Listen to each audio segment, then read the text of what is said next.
Je vais vous parler de la Lune. Bon, la question pour la Lune est assez complexe, en ce qui me concerne. Moi, j'attache la plus grande importance à Saturne, qui est un cycle de 7 ans. Enfin, un cycle, une succession de phases de 7 ans. Pour la Lune, on est évidemment dans une échelle beaucoup plus petite, puisque on passe à des périodes de 7 jours. On passe de 7 ans à 7 jours. C'est quand même assez étonnant. Et la question de savoir si on peut pratiquer une astrologie à aussi court terme. Je me pose la question, j'en sais rien. On peut imaginer que lorsque se forme la nouvelle lune, ou la pleine lune, ou un quartier de lune, ça puisse déclencher des phénomènes collectifs, tout comme lorsque Saturne passe sur les équinoxes ou sur les solstices, à un tout autre niveau. Ce qui fait penser dans ce sens, c'est évidemment le respect du week-end, le respect du Shabbat, auquel les Juifs attachent beaucoup d'importance, et les chrétiens, à leur façon, avec un décalage d'un jour, avec le dimanche ou du samedi, donc le jour du soleil. Bon, alors voilà, on peut s'interroger. Je n'exclus pas qu'on puisse éventuellement, pour préciser quelque chose, attacher de l'importance à la position de la Lune. Puisque il y a une tradition là-dessus, le tueur de la pleine Lune, enfin bon, il y a toutes sortes de choses là-dessus, sans parler des aspects au niveau de l'agriculture, au niveau, etc., au niveau médical, qui ont pu exister dans l'histoire de la médecine. Mais ça reste pour moi assez subsidiaire dans l'immédiat. Par ailleurs, le nom des jours de la semaine est également un problème, parce que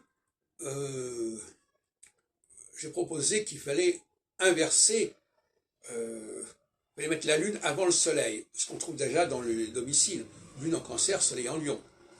Donc, je ne vois pas pourquoi, bon, je ne vais pas rentrer dans le détail, j'en parle dans pour l'astrologie et dans les mathématiques divinatoires, je pense qu'il faudrait avoir le premier jour de la semaine, ce serait lundi, et donc le deuxième jour serait le soldi ou solédi, et ensuite on passerait au mardi, mercredi, jeudi, vendredi, et samedi qui est le jour de Saturne. Bon. Et à ce moment-là, on recommencerait la semaine avec le jour de la Lune, le jour du Soleil, le jour de Mars, etc. Voilà, à mon avis, comment il faudrait faire les choses. C'est vraiment, la semaine doit réellement commencer lorsque commence la pleine lune, la nouvelle lune.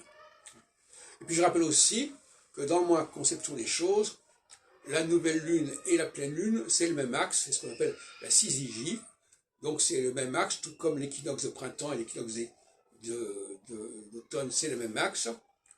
Et que ce serait une très grave erreur de distinguer la conjonction et l'opposition, comme le fait Barbeau, à tort et raison. Il y a un axe solsticial, lune, pleine lune, nouvelle lune, pleine lune, hiver, été, etc.